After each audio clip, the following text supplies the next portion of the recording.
Moi boa tarde. É para min unha satisfacción e unha honra poder partillar con Xosé Antonio Pontefar e con Quico Cadaval unha palestra sobre un tema que ten arestas incuidáveis e que non ten unha fácil interpretación, porque o propio personaxe e a súa obra é conflictiva en si mesma, non? E non só no aspecto persoal ou individual, senón porque se trata, baixo o meu punto de vista, dun moi bo exemplo dunha forma de ser galego ou galega, pero con dosis, ademais, de iconoclastia, irreverencia, bufonada no mellor sentido da palabra, teatralidade. Por lo tanto, cando unha persoa é así e ao mesmo tempo é un estereotipo simbólico do país ao que pertence, o tema é xa moi excesivamente complicado, non? Pero coido que a maneira de entender a situación, e mesmo mellor de aquilatala e poder dialogar sobre ela, é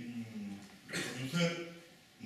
que hai produtos históricos e históricos sociais que poden ter valor literario e valor estético, e outra cousa que poden representar desde o punto de vista da propia evolución do país en concreto ao que pertencen e a que dinámica e dialéctica obxectiva responde, non? Entón, neste aspecto, como xa dixo José Antonio, está claro que houve moitos intérpretes de Valle Inclán que intentaron salvar para unha certa conciencia e espírito galego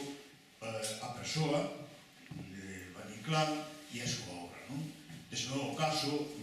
emocionalmente máis forte, máis sintomático pola forza emotiva que tiña a súa reivindicación é o de Castelao cando dixo na conferencia en Habana en xaneiro de 1939,